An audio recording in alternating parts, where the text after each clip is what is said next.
Ang puso ko'y nagpupuri, nagpupuri sa Panginoon. Nagagalak ang aking espiritu sa aking tagapaglikha, sapagkat nilingap niya kababang kanyang alipin. Mapalad ang pangalan mo sa lahat ng mga bansa. Ang puso ko'y nagpupuri, nagpupuri sa Panginoon. Nagagalak ang aking espiritu sa aking tagapagligtas. Sa ngalan ng Ama at ng Anak at ng Espiritu Santo. Amen. Sumainyo ang Panginoon. At sumaiyo rin. Mga kapatid, aminin po natin ang ating mga kasalanan upang marapat tayong gumanap sa banal na pagdiriwang. Inaamin ko Sa makapangyarihang Diyos at sa inyo mga kapatid, na lubha akong nagkasala sa isip, sa salita, sa gawa, at sa aking pagkukulang. Kaya'y sinasamo ko sa mahal na Birheng Maria, sa lahat ng mga anghel at mga banal, at sa inyo mga kapatid, na ako'y panalangin sa Panginoong ating Diyos. kaawaan tayo ng makapangyarihan Diyos, patawarin tayo sa ating mga kasalanan, at patnubayan tayo sa buhay na walang hanggan. Amen.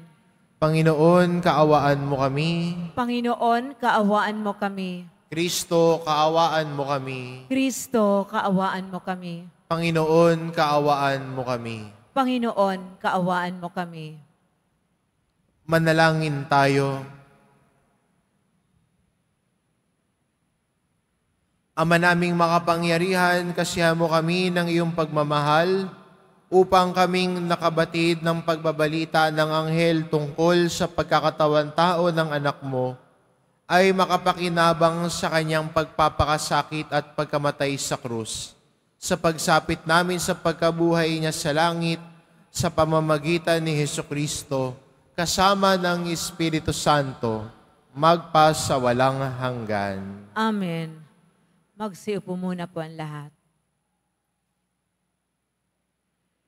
Pagbasa mula sa sulat ni Apostol San Pablo sa mga taga-Galasya. Mga kapatid, nagtataka ako kung bakit kay dali ninyong tinalikdan ang Diyos na tumawag sa inyo sa pamamagitan ng pag-ibig ni Kristo at bumaling kayo sa ibang mabuting balita.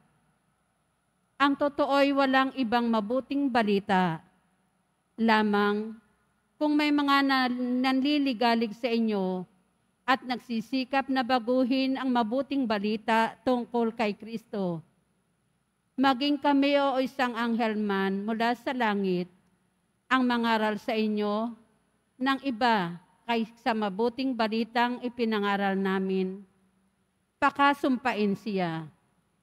Sinabi na namin at inuulit ko, kung may mangaral sa inyo ng iba kaysa mabuting balitang tinanggap ninyo, pakasumpain siya. Ngayon, nangangahulugan bang ang hinahangad ko'y papuri ng tao? Hindi. Ang papuri ng Diyos ang hinahangad ko. Sinisikap ko bang gawing magbigay ng lugod sa tao? Kung iyan lamang ang hangad ko, hindi na sana ako naging alipin ni Kristo. Ibig kong malaman ninyo, mga kapatid, na hindi katha ng tao ang mabuting balitang ipinangaral ko.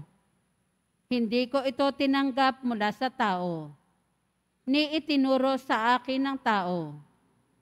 Si Hesukristo ang nagpahayag nito sa akin. Ang salita ng Diyos. Salamat sa Diyos. Pangako ng poon natin, lagi nating gunitain. Pangako ng puan natin, lagi nating gunitain. Buong puso siyang pasasalamatan, aking pupurihin sa gitna ng bayan, kasama ng mga lingkod na hinirang. Napakadakila ang gawa ng Diyos, pinananabikan ng lahat ng lingkod. Pangako ng puan natin, lagi nating gunitain. Ang gawa ng Diyos matuwid at tapat, at maaasahan lahat niyang batas. Ito ay lalagi at di magwawakas, pagkat ang saligay totoo't matapat. Pangako ng puan natin, lagi nating gunitain. Kaligtas ay dulot sa mga hinirang, may ipinangakong walang hanggang tipan. Banal at dakila ang kanyang pangalan, at pupurihin pa magpakailanman. Pangako ng puan natin, lagi nating gunitain. Tumayo po ang lahat.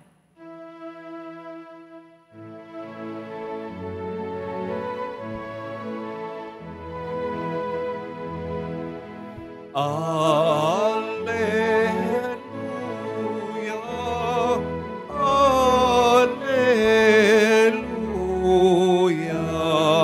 alleluia, alleluia, alleluia.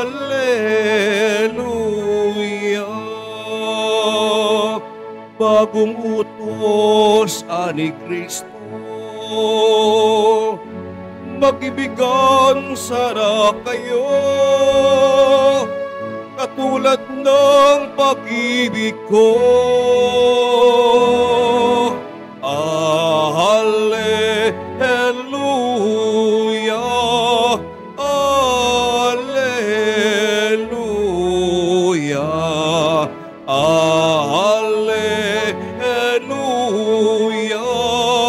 alleluia.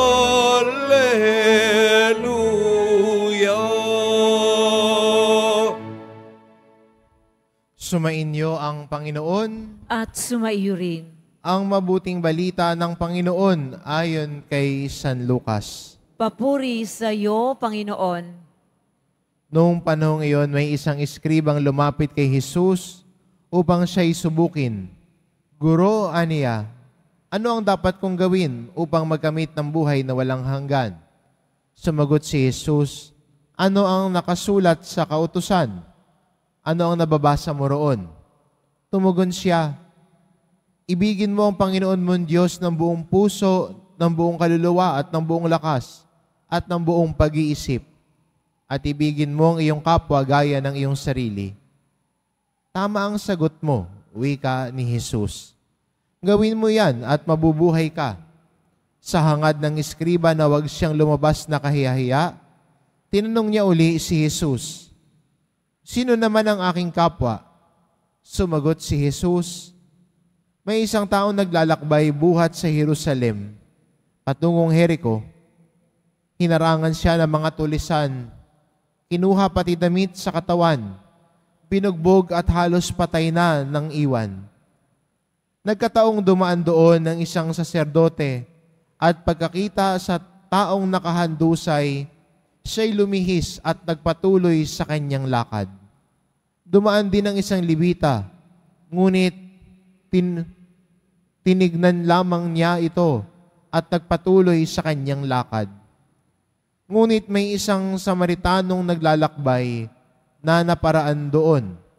Nakita niya ang hinarang at siya'y nahabag. Lumapit siya. Binuhusan ng langis at alak ang mga sugat nito at tinalian. Saka isinakay ang tao sa kanyang sasakyang hayop. Dinala sa bahay panuluyan at inalagaan doon. Kinabukasan, dumukot siya ng 2 denaryo, ibinigay sa may-ari ng bahay panuluyan at sinabi, alagaan mo siya at kung magkano naman ang kakulangan, babayaran ko sa aking pagbabalik. Sino ngayon sa palagay mo ang nagpakita ng kanyang pakikipagkapwa sa taong hinarang ng mga tulisan? Tanong ni Jesus, at nagpakita ng habag sa kanya, tugon ng eskriba. Sinabi sa kanya ni Jesus, humayo ka't gayon din ang gawin mo. Ang mabuting balita ng Panginoon. Pinupuri ka namin, Panginoong Heso Kristo. Magsiupo muna po ang lahat.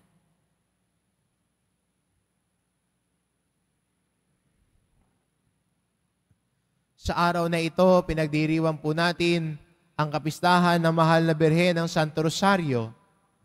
At kung titignan natin sa kasaysayan natin, ang pinagmulan ng kapistahang ito ay mula sa isang digmaan.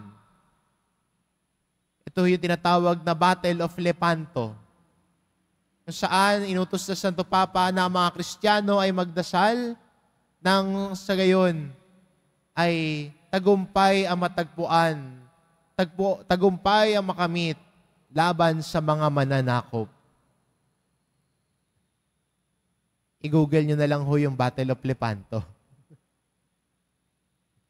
Pero maganda rin makita na yung pinagmulan ng kapistahang ito ay mula sa isang laban, digmaan, at nagbigay ng kapayapaan. Kaya sa araw ding ito ay pinapakiusap ng ating mahal na Santo Papa, Papa Francisco, na ang araw na ito ay maging araw para sa ating mga Kristiyano, na araw ng pananalangin at pag-aayuno para sa kapayapaan ng mundo. A day of fasting and prayer for peace. At hindi lang po siguro yung gulo sa buong mundo, kahit sa loob natin, may gulo din. Kahit sa buhay natin, may gulo din. May kawalan ng kapayapaan at minsan may makanya-kanya tayong laban na hindi nakikita ng iba. We have our own battles also. Pero tulad ng ginawa ng Santo Papa na hinikayat ang mga Kristiyano na magdasal ng rosaryo at samahan tayo ng mahal na ina sa laban natin. At ito din ang pinapahayag na Mahal na Birhen sa kapistahang ito. Nakasama natin siya naglalakbay bilang modelo ng mga Kristiyano sa harap ng mga laban natin sa buhay. May kanya-kanya tayong kwento. We have our own battles that no one cannot see. It is us alone and God. Pero, magandang gabay, magandang kalakbay ang pagdarasal ng rosaryo. Dahil kasama din natin ang mahal na ina sa kabila ng mga hamon at laban natin sa buhay. At siya ang mahal na ina na nagdadala at naghahatid sa atin tungo sa kapayapaan. Kaya, maganda rin bilang mga Kristiyano, tumingin sa mahal na ina, kumapit sa Kanya. Itinuturo niya tayo kay Jesus, siyang kasama natin sa kabila ng mga hamon natin.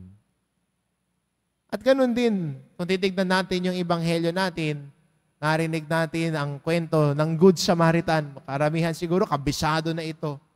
Pero magandang imbitasyon din sa atin ito, na tayo din bilang mga Kristiyano, ay tumulong din sa kapwa natin na alam nating may kanya-kanya ding laban sa buhay. So that those who are fighting their own unseen battles may discover and know that they are not alone in their battles in life. They are not alone. May kasama. May nagdarasal para sa kanila. May nagbibigay ng lakas ng loob para sa kanila. May nagbibigay ng inspirasyon sa kanila. Yung tao sa ating ebanghelyo na iniwan, dinaanan, tinignan, he was alone. Pero nung dumating ang Samaritanong ito, kinupkop, pinagaling ang kanyang mga sugat at inalagaan.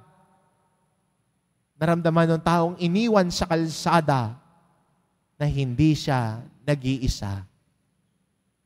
He was fighting for his life. Iniwan siya ng mga tulisan na halos patay na. Nakikipaglaban sa sarili niyang buhay. Pero sana may isang dumating at sinamahan siya. At sana tayo din bilang Kristiyano, kasama natin ang mahal na Birhen sa mga laban natin sa buhay. Kasama natin ang mahal na ina na nagbibigay sa atin ng kapayapaan at pag-asa. At tayo din po sana bilang Kristiyano ay yakapin din ang misyon na maging larawan ng kaginhawaan sa kapwa natin. Maging larawan at paalala na hindi sila nag-iisa sa kabila ng kanilang pinagdadaan at laban sa buhay. That no Christian will be left walking alone. He knows there is a Christian community walking and praying with him. Amen.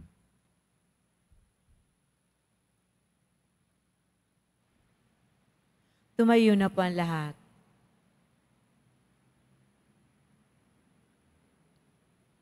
Minamahal kong mga kapatid, manalangin tayo sa ating Ama. Sa tulong ng makapangyarihang pamamagitan ng mahal na Birheng Maria, Reyna ng Banal na Rosaryo, ang ating itugon, pagpalain mo kami sa pamamagitan ng mga panalangin ng Birheng Maria. Ama, pagpalain mo kami sa pamamagitan ng mga panalangin ng Birheng Maria. Tulad ni Maria, naway pagnilaya ng simbahan ang misteryo ng buhay at pag-ibig ng Diyos na nahayag kay Kristo at sa mga pangyayari ng ating panahon. Manalangin tayo. Ama, pagpalain mo kami sa pamamagitan ng mga panalangin ng Birheng Maria. Sa halip na tustusan ng mga bansa ang kanilang mga sandatang pandigma at pangwasak, naway higit nilang paglaanan ng mga kagamitan para sa pagtataguyod ng kapayapaan. Manalangin tayo. Ama, pagpalain mo kami sa pamamagitan ng mga panalangin ng Birheng Maria. Kaisa ni Maria, tayo naway magpatuloy sa pananalangin at pagsisikap na matupad ang plano ng Diyos para sa ating kaligtasan. Manalangin tayo. Ama, pagpalain mo kami sa pamamagitan ng mga panalangin ng Birheng Maria. Sa pamamagitan ng makainang pangangalaga ni Maria, ang mga may sakit at nagdadalamhati, naway makatagpo ng paghilom at paglubag ng kalooban. Manalangin tayo. Ama, pagpalain mo kami sa pamamagitan ng mga panalangin ng Birheng Maria. Ang mga yumaong tapat sa Panginoon, naway magtamasa ng buhay na walang hanggan. Manalangin tayo.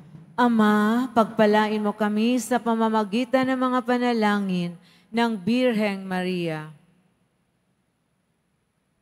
Ama naming nasa langit, pinasasalamatan ka namin para sa rosaryo at sa mensahe ng kapayapaan na hatid ni Maria sa aming mundo.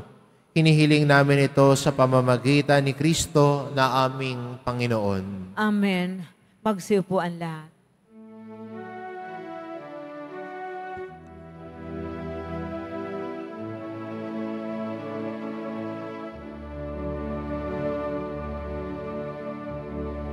Salamat sa iyo, aking Panginoong Yesu. Ako'y inibig mo at inangking lubos. Ang tanging alay ko sa'yo, aking Ama, ay buong buhay ko, puso at kaluluwa. Di makaya ng may pagkaloob. Mamahaling iyas, inigintong nilukob ang aking dalangin. O Diyos ay tanggapin ang tanging alay ko, naway gamitin.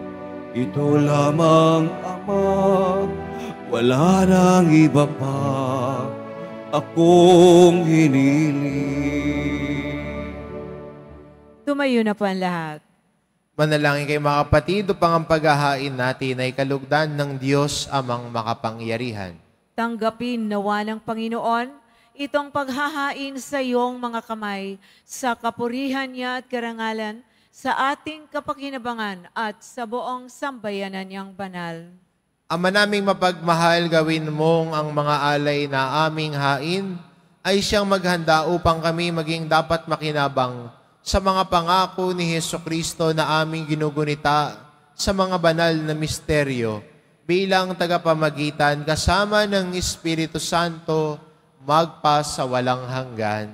Amen. Sumainyo ang Panginoon. At sumayo rin. Itaas sa Diyos ang inyong puso at diwa. Itinaas na namin sa Panginoon. Pasalamatan natin ang Panginoong ating Diyos. Marapat na siya ay pasalamatan.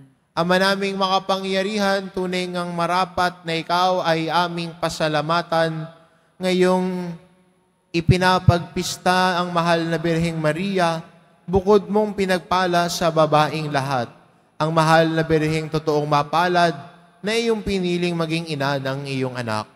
Noong isugo mo siya bilang aming Mesiyas, sa kapangyarihan ng Espiritong Banal, ang Birheng Maria ay naging inang tunay ng iyong anak na kanyang isinilang bilang liwanag nitong sanlibutan.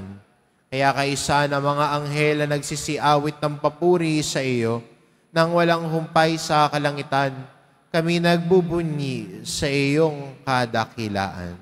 Santo, Santo, Santo, Panginoong Diyos ng mga hukbo, napupuno ang langit at lupa ng kadakilaan mo, o sana sa kaitaasan. Pinagpalang na paririto sa ngalan ng Panginoon, o sana sa kaitaasan. Lumuhod po tayo. Ama naming banal, ikaw ang bukal ng tanang kabanalan, kaya't sa pamamagitan ng iyong Espiritu, gawin mong banal ang kaloob na ito upang para sa amin maging katawan at dugo ng aming Panginoong Hesukristo. Bago niya pinagtiis ang kusang loob na maging handog, hinawakan niya ang tinapay, pinasalamatan kanya. Pinagati-hati niya iyon, iniabot sa kanyang mga alagad at sinabi, "Tanggapin ninyong lahat ito at kanin, ito ang aking katawan, na iahandog para sa inyo."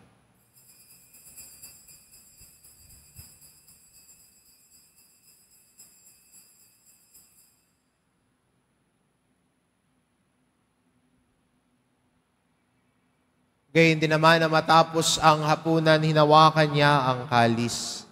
Muli kanyang pinasalamatan.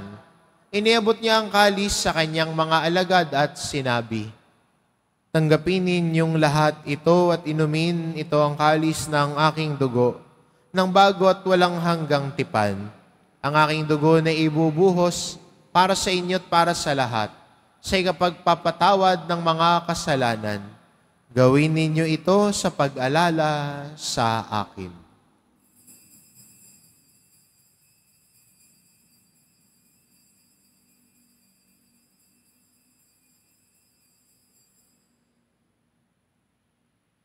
Tumayo na po ang lahat.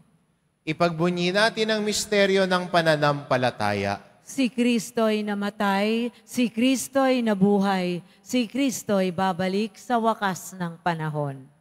Ama, ginagawa namin ngayon ang pag-alala sa pagkamatay at muling pagkabuhay ng iyong anak. Kaya't inaalay namin sa iyo ang tinapay na nagbibigay buhay at ang kalis na nagkakaloob ng kaligtasan. Kami nagpapasalamat dahil kami iyong minarapat na tumayo sa harap mo para maglingkod sa iyo. Isinasamo namin kaming magsasalo-salo sa katawan at dugo ni Kristo ay mabuklod sa pagkakaisa sa pamamagitan ng Espiritu Santo. Ama, lingapin mo ang iyong simbahang laganap sa buong daigdig. Puspusin mo kami sa pag-ibig. Kaisa ni Francisco na aming Papa at ni Jose na aming Obispo at ng Tanang Kaparian. Alalahanin mo rin ang mga kapatid naming nahimlay na may pag-asang sila'y muling mabubuhay. Gayon din ang lahat ng mga pumanaw. Kaawaan mo sila at patuloyin sa iyong kaliwanagan.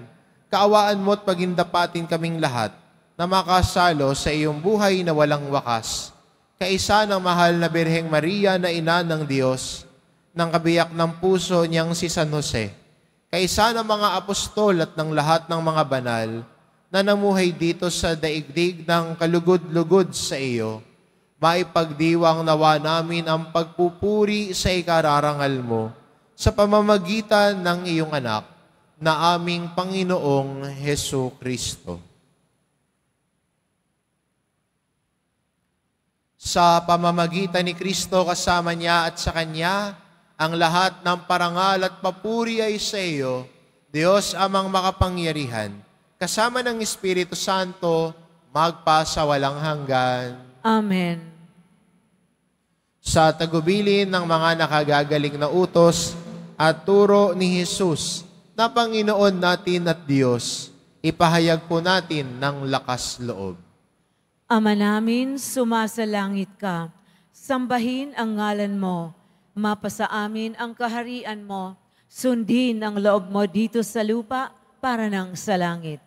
Bigyan mo kami ngayon ng aming kakanin sa araw-araw at patawarin mo kami sa aming mga sala para ng pagpapatawad namin sa nagkakasala sa amin at huwag mo kaming ipahintulot sa tukso at iadya mo kami sa lahat ng masama.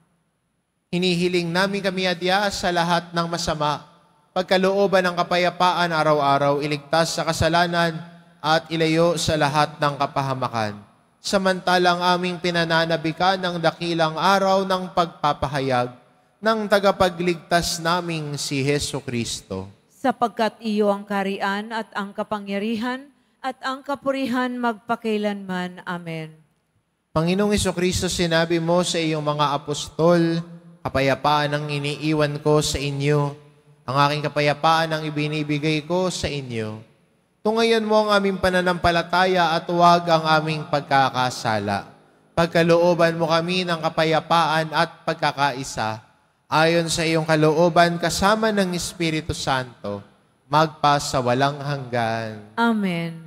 Ang kapayapaan ng Panginoon ay laging sumainyo. At sumaiyo rin. Magbigayan kayo ng kapayapaan sa isa't isa. Kordero ng Diyos na nag-aalis ng mga kasalanan ng sanlibutan, maawa ka sa amin.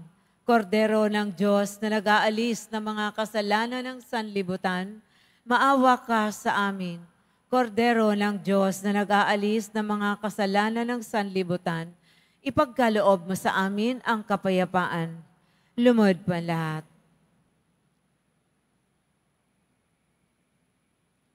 Ito ang kordero ng Diyos, ito nag-aalis ng kasalanan ng sanlibutan.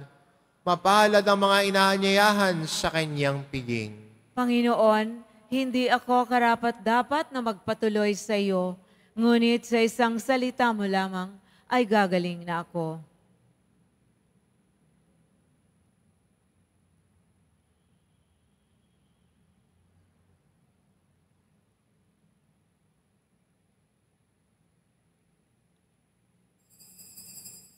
Para sa lahat ng tatanggap ng banal na komunyon, sasagot po tayo ng amen pagkasabi ng pari o ng lay minister ng katawan ni Kristo at isubo agad sa bibig bago umalis sa harapan ng pari o lay minister. Sumunod po tayo.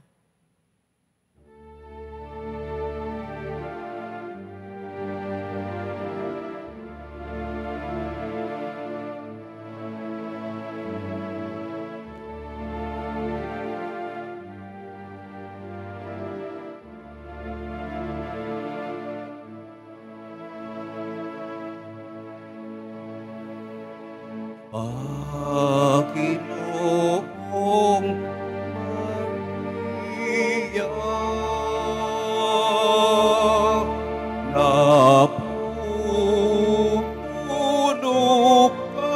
ng grasya. Ang Panginoon ay sumasa iyo, bukod kang pinagpala sa babaeng lahat, at pinagpala naman ang iyong anak na si Jesus. Santa Maria, Ina ng Diyos, ipanalangin mo kaming makasalanan ngayon at Kumuha sa malapit sa mga pintuan ng ating simbahan o sa information guard. Isulat lamang po ang mga pangalan ng mga kamag-anak, kaibigan, at mga kakilalang na mayapa o sumakabinatili lamang muna sa inyong mga lugar.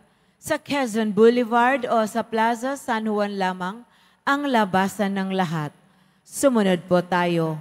Maraming salamat po sa inyong pagdalaw at pagsisimba sa Basilica Menor at Pambansang Dambana ni Jesus Nazareno. Tumayo na po ang lahat. Manalangin tayo. Ama naming lumikha, sa pagtanggap namin sa banal na pakikinabang, inihahayag namin ang pagkamatay at pagkabuhay ng anak mong banal. Kaming nakikiisa sa kanyang tiniis, ay marapatin mong makasalo sa kasiyahan at kalwalhatian sa langit. Sa pamamagitan niya kasama ng Espiritu Santo, magpa sa walang hanggan. Amen. Sumainyo ang Panginoon. At sumairin. Mahal na pong Jesus Nazareno, inihayag mo sa pamamagitan ng krus ang walang baliw na pag-ibig ng Diyos sa sangkatauhan. Pakinggan mo ang kahilingan ng iyong angkan na nagsusumamo sa iyo. Makamtanawa nila ang iyong katugunan at tanggapin ang kasagutan ng may utang na loob na tinatanaw. Basbasan din po ninyo ang mga may dala-dala nilang imahin at dasalan sa pamamagitan ng bendisyon na ito, naway maalala nila ang mga pangako nila noon sa binyag, na ikaw ang kanilang iibigin at paglilingkuran bilang Panginoon magpa sa walang hanggan. Amen. At pagpalain kayo ng ating mapagmahal na Diyos, ang Ama at ang Anak at ng Espiritu Santo. Amen. Umayo kayo, taglay ang kapayapaan ng poong Jesus Nazareno. Salamat sa Diyos.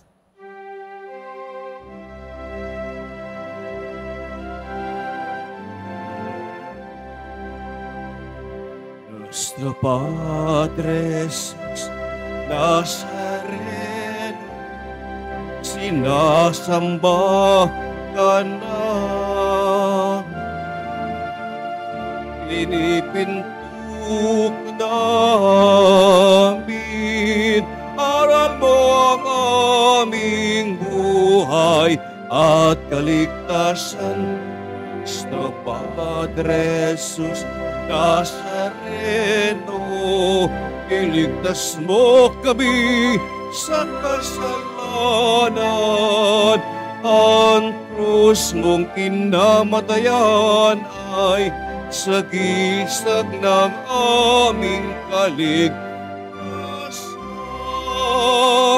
Nuestro Padre Jesus Nazareno, dinarangal ka namin. Nuestro Padre Jesus Nazareno, dinulwalhati ka namin. Nuestro Padre Jesus Nazareno, dinarangal ka namin. Nuestro Padre Jesus Nazareno, dinulwalhati ka